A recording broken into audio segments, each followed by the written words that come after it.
If you asked anyone in our family who the heart and glue was, they'd all say the same thing. Grandma Helen and Grandpa Joe. They weren't rich. They weren't loud. But they were ours.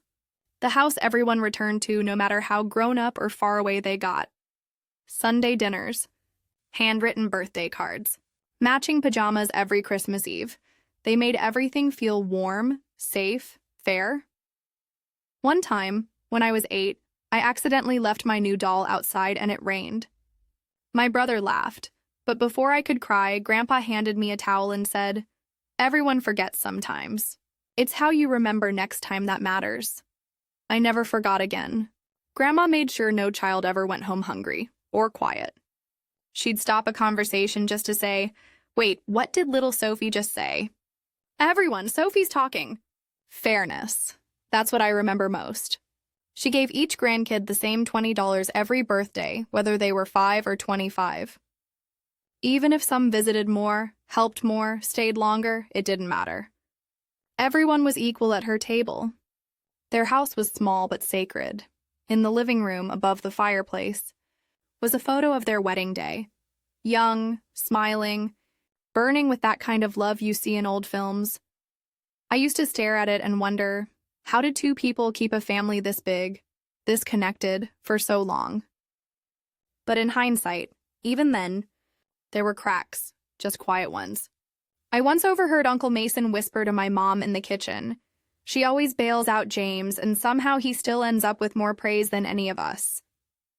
"Let it go," Mom whispered back. It won't change anything. I didn't understand it then. But I remembered it. And Aunt Carla, she always smiled at gatherings, but never stayed long. She'd bring gifts, perfectly wrapped, but she never sat with my mom. When Grandma mentioned something about college funds over dinner one Thanksgiving, Carla's fork paused midair. "You said you were putting something aside for Emily, right?" she asked softly. "Of course," Grandma said. "Just like we did for the other grandkids." Carla didn't respond, not to Grandma. Just sipped her wine and excused herself early. Still, we all showed up. Every year. Every holiday. No matter what was murmured in side rooms or under breaths. Because the love, the history, was bigger than any tension, or so we believed. The last Christmas before everything fell apart, Grandpa was slower moving around the house, but he still insisted on carving the turkey. Grandma had crocheted scarves for all the girls, and matching socks for her boys. We took a photo that night, one of those cheesy, everyone is smiling even when they exhausted photos. It's the photo I keep on my nightstand now, because that was probably the last real moment we all felt like family. They passed 7 months apart. First Grandpa, then Grandma our rock, and then our North Star, gone. Everyone was devastated, but we told each other things like, they left us with so many good memories. They'd want us to stay close. They made sure everything was handled. We believed that. We had no idea what was coming. We had no idea that a single piece of paper, tucked away in a lawyer's desk drawer, was about to turn everything they built into something we'd never get back. The will was going to be just a formality. That's what Aunt Carla said, holding her coffee like a prayer the morning we drove to the attorney's office. They were too fair not to split things equally, she'd added. Almost rehearsed, I repeated her words in my head the whole ride over. A formality. Something clean, respectful, peaceful. Everything Grandma and Grandpa were in life. But even then, my stomach ached, not nervous, just unsettled. The lawyer's office sat downtown in one of those brick buildings with exposed beams and bad elevators. Polite, too cold. Smelled like lemon polish and old paper. We all squeezed into the conference room, overdressed and underprepared. Mom sat to my right. Across from her, Uncle James was already scrolling on his phone, leg bouncing. Carla was next to me, sipping. Cousin Matt came in late, earbuds still in. Didn't even say hi. You could feel it hanging in the air, something tight. Too quiet. Mr. Langston, the lawyer, was a thin man with shoes that clicked too loud and a tone too smooth. He adjusted his glasses calmly. Thank you all for coming during what I know is a difficult time. Get on with it, I thought, he continued, reading out preamble notes about their love, their legacy, and instructions according to their wishes. Then, Grandma and Grandpa's estate has been outlined in the following way. The first surprise was small. The paintings?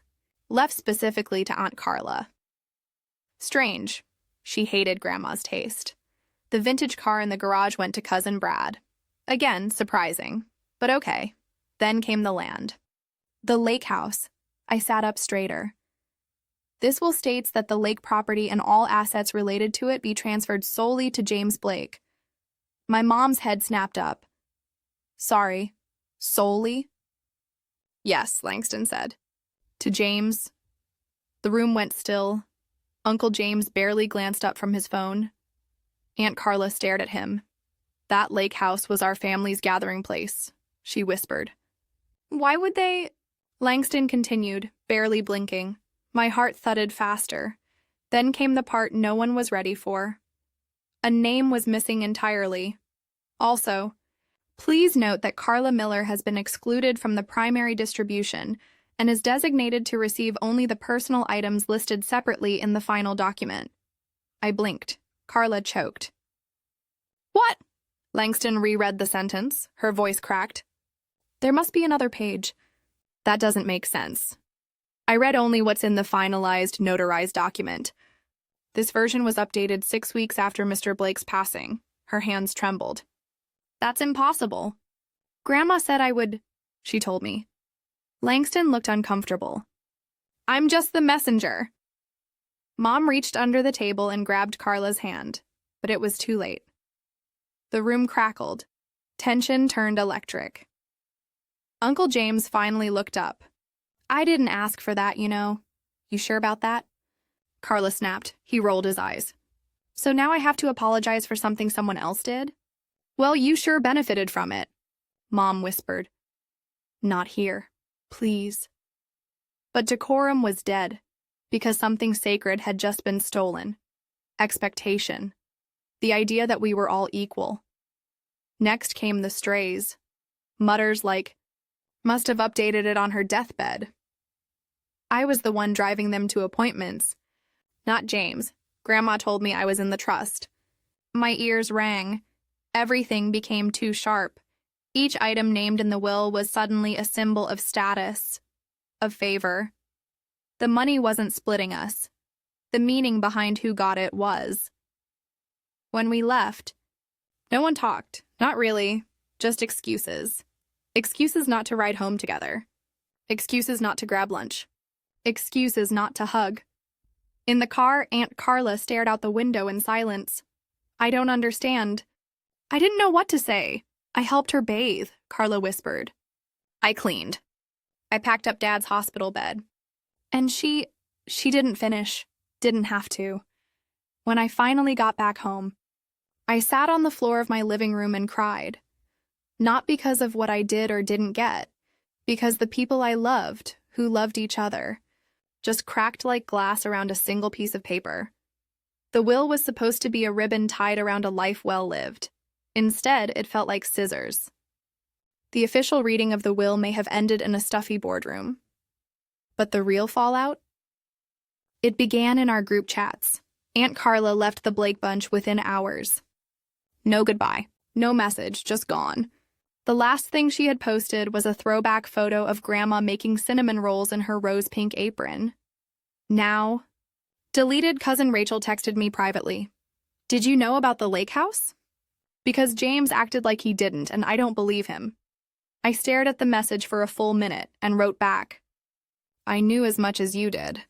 Which was true, but I could tell by her seen status and silence afterward. She thought I was being diplomatic. Worse. She thought I might be protecting James. Mom spent the next week calling everyone under the umbrella of checking in. It was code for who's furious. Who's gossiping? Are we still invited to the next family event? Aunt Carla wouldn't answer her calls. Uncle James wouldn't return mine, and slowly, everyone started choosing sides. It's incredible. Really, how quickly blood becomes politics in times like this. My brother David declared the whole thing stupid and suggested we were all too sensitive. Of course, he literally got Grandpa's coin collection and a handwritten letter praising his sense of legacy. Hard not to be chill when you're written into legacy. One night, while folding laundry, Mom brought it up, soft, like a test balloon. Maybe they changed the will in a moment of confusion. You know how Grandma got near the end? I looked up. You think she was manipulated? I'm saying, people in pain don't always make clear-headed decisions. And who would have influenced her? She paused. I'm not accusing anyone. She didn't need to. I knew what she meant, and I knew exactly who she meant. Then came the moment everything really shifted. Cousin Michael texted, Carla swears there's another version of the will, one they had before Grandpa passed. She says she held it in her hands. I blinked. This wasn't just sour grapes. This was a claim strong enough to split what little foundation we had left. The rumor mill ignited. Langston was the second lawyer. They had another one for decades. Someone redrafted the will after Grandpa died and convinced Grandma to sign off without knowing. Money went missing from one of the shared accounts. None of it was confirmed, but confirmation wasn't the point anymore. The idea was enough to plant poison. By then, our Facebook feeds looked like PR battlegrounds. Photos of visits with Grandma were suddenly being posted like receipts. All the weekends I spent helping her in the last months, I'd do them again, even if I wasn't mentioned. Some people got more than money. They got silence. Even captions carried passive aggression. People picked who they believed, not based on evidence, but on proximity. Who showed up more? Who had photos? Who made fewer waves? Legacy, as it turned out, was PR controlled by pain. Then came the last straw. Scanned alternate will, shared like a leak, sent in private messages, attached anonymously to emails, dated 2 months before Grandpa died, split evenly, everything. Lake house, money, belongings, no exclusions, no drama, equal shares. But the signature looked different. No official stamp. No notary, still. This is what they really intended. That's what Carla texted. I swear on my life, Em. Grandma meant this version. Someone changed it on her deathbed. I didn't answer. I couldn't. Because maybe she wasn't wrong. The adults were all lawyering up now. My brother called it just in case. Carla had already filed a formal contest. James had issued a statement. Through his lawyer, a statement. Like this was a press event. We stopped being a family and started being plaintiffs and beneficiaries and interested parties. Stopped receiving birthday texts. My name didn't show up on tagged posts anymore. Grandma's cinnamon roll recipe thread? Deleted. Funny how the inheritance we grew up thinking would symbolize their love instead became the thing that proved how conditional it really was. Not from them, but from each other. It started with a voicemail. I just think, Emily, Aunt Carla said, calm and breathless. If you believe in what's right, then you should support the investigation. Investigation. That was the word she used. Like this was some cold case crime scene instead of a knot of bruised feelings, bad assumptions, and grief. I didn't respond, because I didn't know what right meant anymore. 2 days later, Mom called. Don't answer any of Carla's questions, she snapped. She's digging, not grieving. You don't know that. She's trying to make James look like a thief. That's not grief. That's guilt. I breathed through my nose, staring at the frozen lasagna I was too drained to reheat. Maybe we all look bad now, I said softly. There was silence. Emily, she said, quieter now. Stay out of it.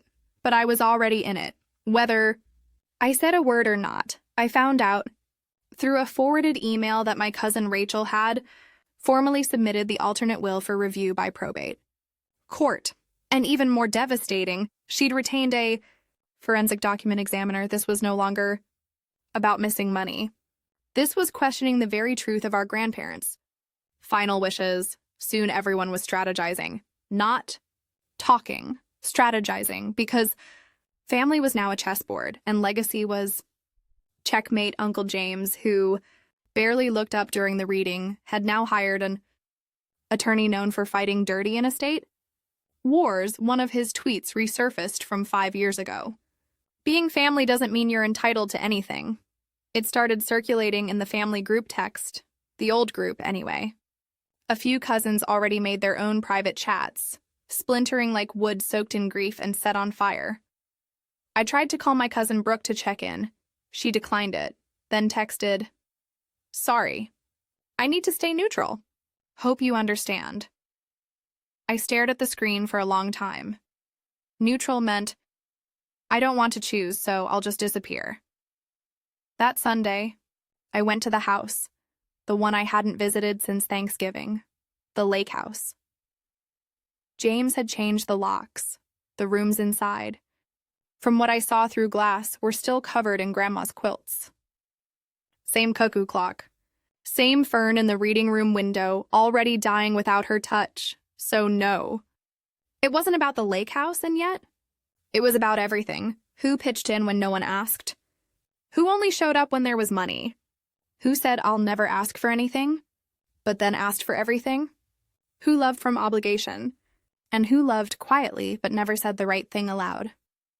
Who deserved what? No one could say. So now we were all accusing. Aunt Lila, who was once everyone's funny aunt, sent an email to the entire family. The way people have latched onto a piece of property like it's love is disgusting. Maybe this is why Grandma didn't trust some of you, Rachel replied within minutes. Maybe she didn't trust you. You barely visited. And now you're acting like the executor. Thread. Deleted, even Mom cracked. Sitting at my table, tears in her eyes. "I never thought it would come to this," she whispered, holding one of Grandpa's old belt buckles like it could ground her. "You think he'd be disappointed in us?" I asked. She didn't answer for a long time. Then finally, voice breaking, "No. I think he'd say, 'This is why we tried to avoid writing anything down at all.'" That's when I knew. This wasn't about numbers. Not about assets. This was about validation. Someone wanted to feel chosen. Someone wanted to feel forgiven. Someone wanted to feel like they mattered most. And the will? It did what no family member said out loud until paper forced it. You mattered more. And now? No one was calling each other back, because you can't reason with what the heart decides is unfair. I never thought one family name would be whispered in a courtroom. But there it was. Blake versus Blake. Petition for contest of will, the filing said, filed by my cousin Rachel. Backed by Aunt Carla against Uncle James and my mom. I'd say it felt surreal. But honestly, it felt inevitable.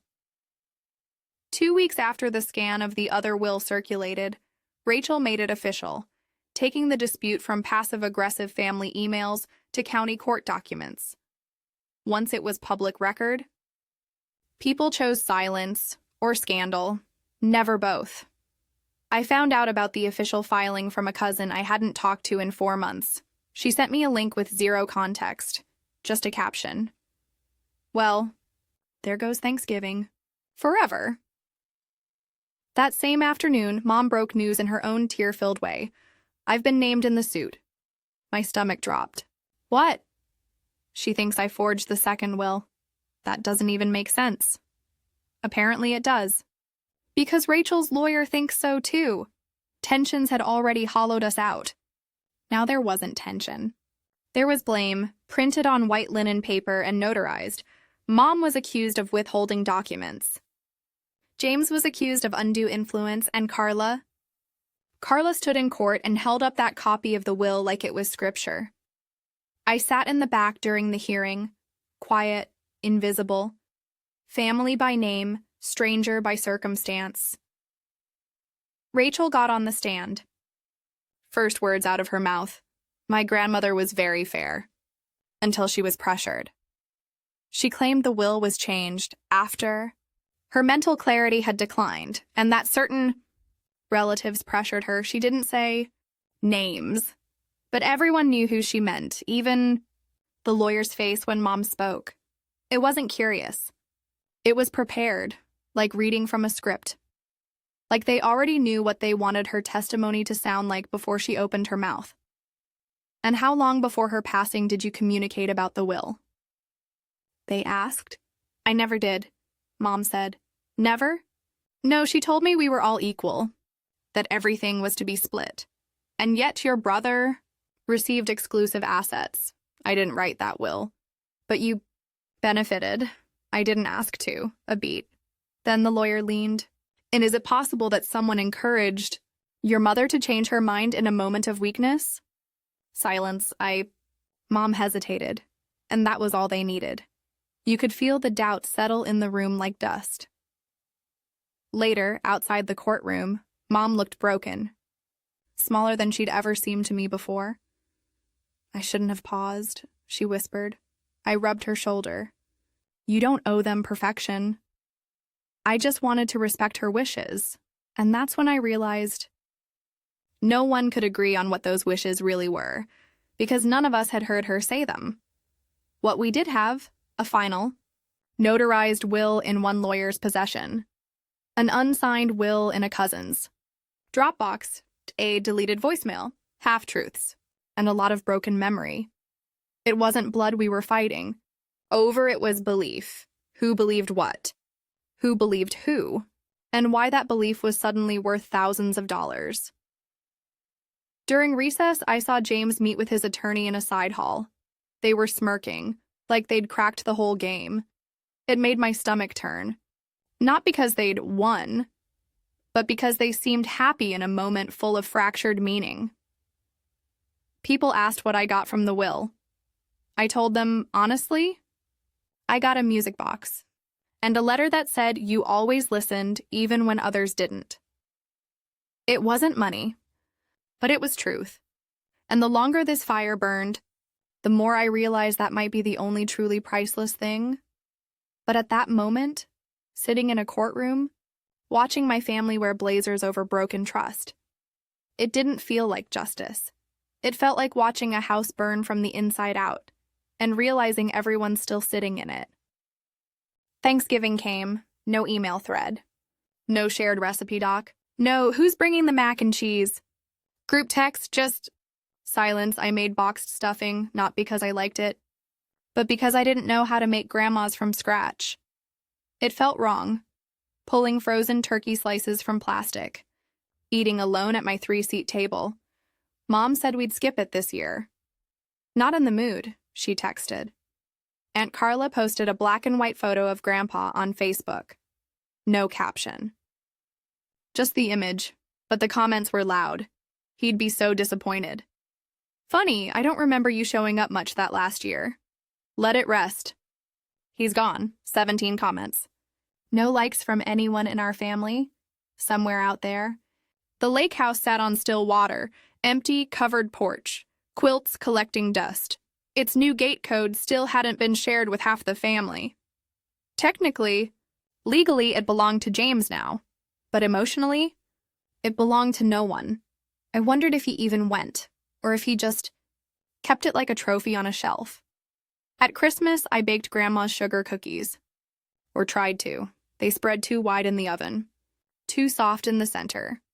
I laughed when I pulled the tray out, and cried as I ate them. I expected holiday cards, but none came, not one. Even the cousins I hadn't fought with, quiet, like they weren't sure where I'd landed in the fallout. Cousin Matt sent me a DM on December 28th. "Hi, I always thought you were the normal one." I didn't know if it was a compliment or a confession, probably both. When I passed the law office where the will had been read, I could barely look at it. My stomach tightened. That wooden conference table might as well have been a guillotine. I kept wondering if it would have been different if the will had been worded clearly, or if Grandma had just spoken it aloud, instead of writing it down like scripture and leaving us all to become disciples and doubters. New Year's Eve, I made tea and watched fireworks alone from my living room window. No dad jokes. No group countdowns over Zoom, no chaos, just light. Then dark, then silence. January came. Then February. And for the first time in my life, our family had no reunions on the calendar. Grandma had always made the plans. She'd send save the dates printed on floral cardstock. Now there was no date worth saving. Mom and I stopped talking about it because even when we agreed, it still hurt. And neither of us knew what to do with hurt that just hung in the air, not angry, not healed, just tired. One day I passed by an old voicemail from Grandpa, from my birthday, the year before he died. Happy birthday. Don't forget to enjoy a slice of cake. Life's too short for the bland stuff. I played it 3 times, smiled, saved it, and I started to realize it's not always the fight that breaks the family. It's the silence afterward. The broken traditions. The empty chairs with no one brave enough to sit in them. You can replace property. You can argue over words on a page, but you can't clean out grief when it stops knocking and starts living with you. It just blends into the walls. People talk about second chances like they're guarantees. But sometimes, the only second chance you get is how not to let history repeat. It was a Wednesday, rain hitting the windows. Same superheating for the 3rd time that week. I was wearing Grandpa Joe's old flannel shirt and ignoring the 6th estate planning article in my browser tabs. Then came the knock. 3 sharp raps. Unfamiliar rhythm. I checked the peephole. It was Cousin Rachel. My hand froze on the door. After everything, the lawsuit. The rumors. The silence. Now she was here? I hesitated. Then opened the door. She looked smaller than I remembered. Makeup smudged. Hair tied back like she'd given up somewhere between her car and my porch. "Hey," she said, voice low. "Rachel, can I come in?" I didn't say yes. Just stepped aside. She walked in like she didn't know if she was welcome. Which was fair. I made tea by habit. Silence sat in the space between us. Hot and uncomfortable. She finally spoke. "I know I'm the last person you expected to see." "No. Actually, I figured you'd be my 10th interviewer when I eventually write the family memoir," I said dryly. That earned a weak smile. "You always were the writer," she said. "I thought you were the one with receipts." Another silence. Then, "I dropped the claim last week." I blinked. "Wait, you what?" I withdrew the petition. The alternate will. The signature was never verified. Not conclusively. I sat down across from her. "So it was fake?" She looked away. "Not fake, just unprovable. And after all that, the war, you just walked away?" She breathed slowly. "No, I crawled away." Her hands trembled as she picked up her tea. "I lost a lot more than I ever expected," she said. "Friendships, trust, myself. I thought I was fighting for fairness. But somewhere along the way, I started fighting for revenge. I said nothing, because I understood, and that hurt more than I wanted to admit."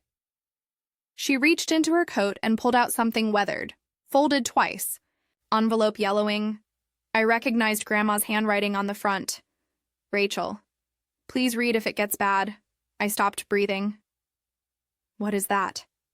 "I found it. Last week in a box marked Christmas decorations," she whispered. "At my mom's house, stuffed under a tangle of old lights." She slid it across the table. "You should read it."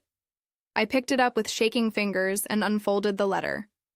"Rachel, if you're reading this, I'm sorry it means things turned out the way I feared. I know the will may hurt people. Keeping things even isn't always the same as being fair, and maybe I got that wrong. Maybe I should have just said everything aloud instead of hoping people would get it.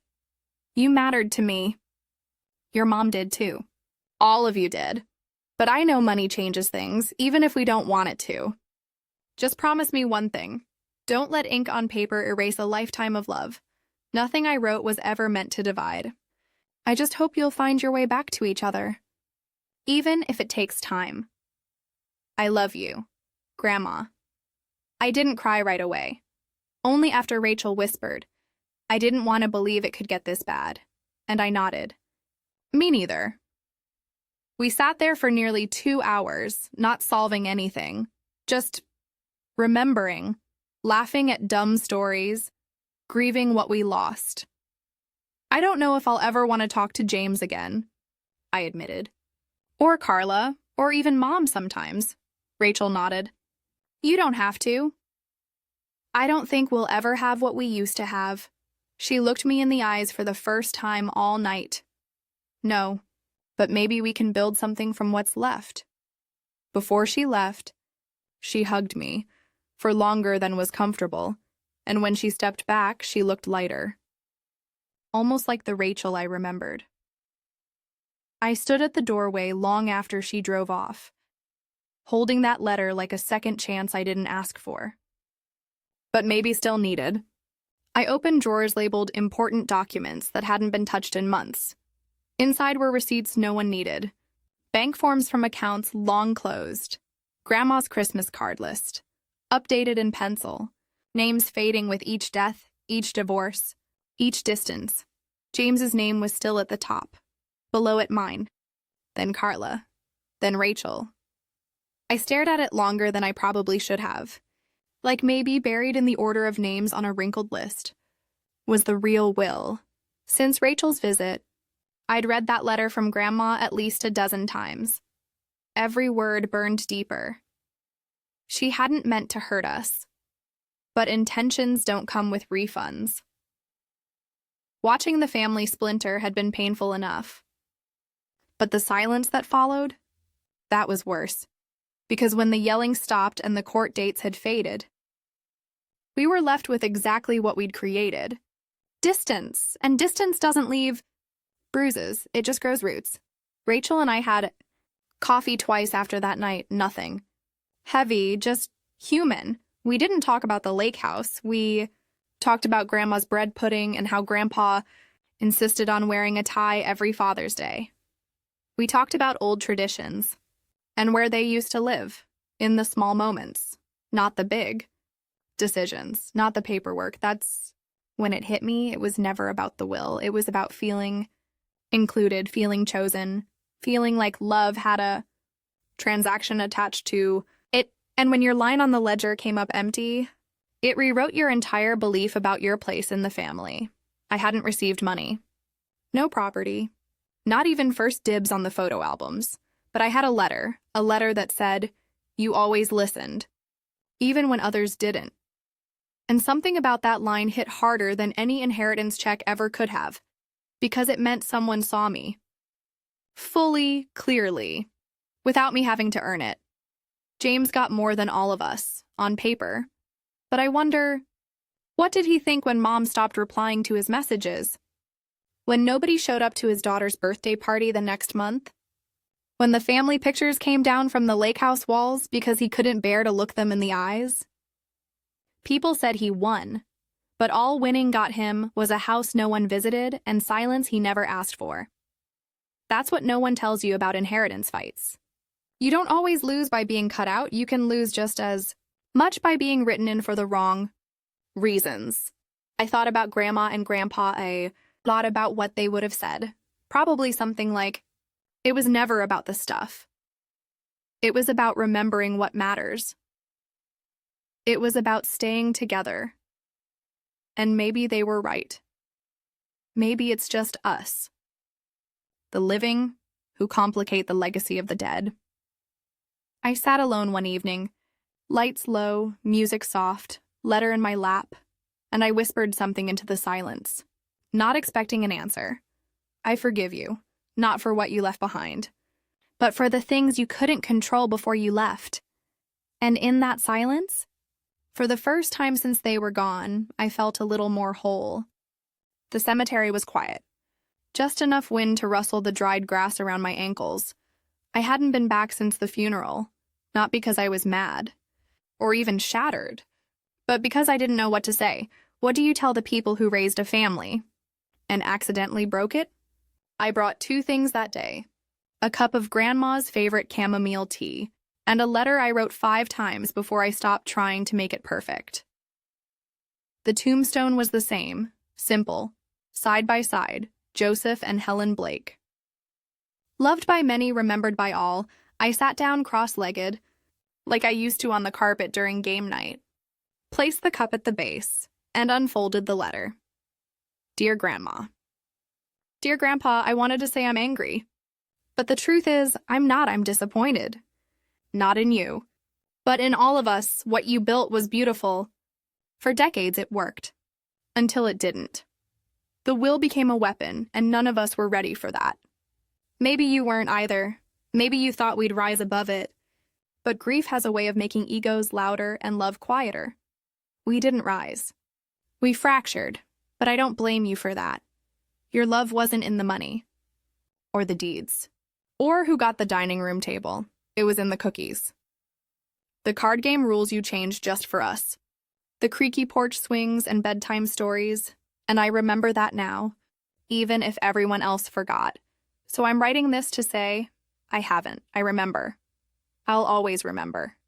And someday, when I tell my story to my kids, I'll leave out the court papers. I'll just say, your great-grandparents loved us big. I folded the letter again and tucked it under a tiny rock beside the stone. Maybe wind would catch it. Maybe it would stay buried.